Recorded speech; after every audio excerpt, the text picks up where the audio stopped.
యాసంగి సీజన్ దాదాపుగా ముగుస్తోంది. రైతులు సాగు చేసిన పంట ఉత్పత్తులు చేతికొస్తున్నాయి.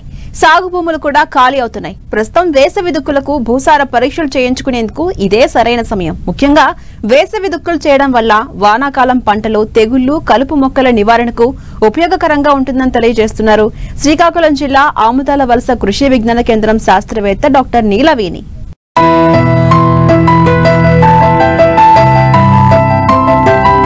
వానాకాలం యాసంగి పంట పండిన తరువాత తిరిగి వర్షాకాలం వచ్చే వరకు భూమిని దున్నకుండా వదిలేస్తారు చాలా మంది రైతులు. అలా చేయడం వల్ల కలుపు మొక్కలు పెరిగి భూమిలోని నీటిని, పోషక పదార్థాలను గ్రహించి భూమికి సత్తువ లేకుండా చేస్తాయి. ఫలితంగా భూసారం తగ్గిపోవడమే కాకుండా భూమి లోపలి పొరల నుంచి నీరు గ్రహించుకుని ఆవిరైపోయే ప్రమాదముంది. కాబట్టి వర్షాలకు ముందే భూమిని దున్నడం వల్ల తొలకరి వర్షాలు పడగానే నీరు భూమిలోకి ఇంకి భూమి కోతకు గురికాకుండా ఉంటుంది.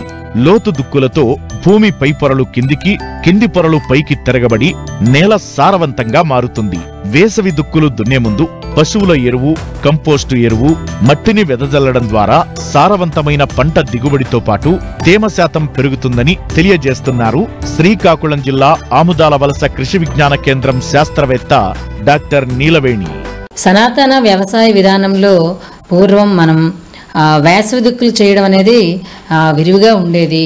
మరి ఇప్పటి కాలంలో అయితే ఆ వేసవి దుక్కులు చేయడం అనేది కొద్దిగా తగ్గిందనే చెప్పాలి. కానీ వేసవి దుక్కుల వలన చాలా ప్రయోజనాలు ఉన్నాయండి. ఏంటంటే మన వేసవి దుక్కులు అంటే ఇప్పుడు రబీ పంటలు కోసేసిన తర్వాత ఏప్రిల్, మే నెలల తర్వాత మనకి వేసవి దుక్కులు ఇనప నాగలు కానీ లేదా రెక్కనాగలు కానీ దాని ట్రాక్టర్ కనుక అటాచ్ చేసి మనకి 9 అంగుళాలు తగ్గకుండా లోతు దుక్కులు చేయడం వల్ల మనకి చాలా ఉపయోగాలు ఉన్నాయి. మొదటిగా ఏంటంటే మనకి లోతు దుక్కి చేయడం వల్ల కలుపు విత్తనాలు కానీ ఏమైనా ఉండిపోయి బాగా ఎండకి శుష్కించిపోయి కలుపును మనం తగ్గించుకోవచ్చు అంటే వేసవి దుక్కుల వల్ల. అదేవిధంగా మనకి కింద పొరలు కూడాను తిరగడం వల్ల ఉష్ణోగ్రత పైనుంచి కిందకి వెళ్ళడం ఆగి తేమను కూడాను మనం కొంతవరకు కాపాడుకోవచ్చు. అదేవిధంగా కలుపు కూడాను మనం తగ్గించుకోవడం వల్ల ఆ కలుపు ద్వారా ఆవిరి రూపంలో వృధా అయ్యే నీటిని మనం కాపాడుకోవచ్చు. అదేవిధంగా ఈ కలుపు అనేది ఎక్కువగా పెరిగిపోవడం వల్ల దాని నుంచి అంటే ఇప్పుడు మూలకాలు ఉన్నవి ఏవైతే నేలలో ఉన్నాయో అవి తీసుకోవడం వల్ల కూడాను మనం ఈ కలుపు మొక్కలను నాశనం చేయడం వల్ల అవి కూడా తగ్గించుకొని కొద్దిగా రసాయనిక ఎరువులు తగ్గించుకోవచ్చు.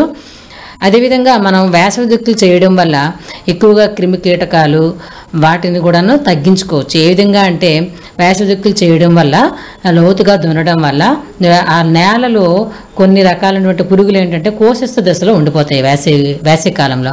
ఆ కోశస్థ దశలో ఉన్నటువంటి పురుగులు పైకి రావడం వల్ల అవి పక్షులు కంటి పడతాయి. ఆ పక్షుల బారిన పడిపోయి కూడాను వాటి యొక్క క్రిములు, కీటకాల సంతతిని మనం తగ్గించుకోవడం వల్ల కూడా వచ్చే పంటలో ఈ కీటకాల సంతతి తగ్గి మనం రసాయనిక ఎరువులు ఎక్కువగా పిచికారీ చేయకపోవడం వల్ల రైతుకి సాగు ఖర్చు తగ్గించుకోవచ్చు. అదేవిధంగా మనం కాలుష్యాన్ని కూడాను తగ్గించుకోవచ్చు. కలుపు కానీ పంట ఆకులు కానీ ఏమైనా పాత పంట కొన్ని కొమ్మలు కానీ ఏవైనాను మనం నేలలో కలిగి ఉండడం వల్ల సేంద్రీయ పదార్థం కూడాను ఈ నేలలో అందడం వల్ల సేంద్రీయ కర్బనాన్ని నేలలో పెంచుకొని మనం ఆరోగ్యకరమైనటువంటి భూమిని పొందడానికి అవకాశం ఉంటుందండి. వేసవి దుక్కులతో పంటకు ఎంతో మేలు కలుగుతుంది. ముఖ్యంగా కలుపు, చీడపీడల ఉధృతి తగ్గుతుంది.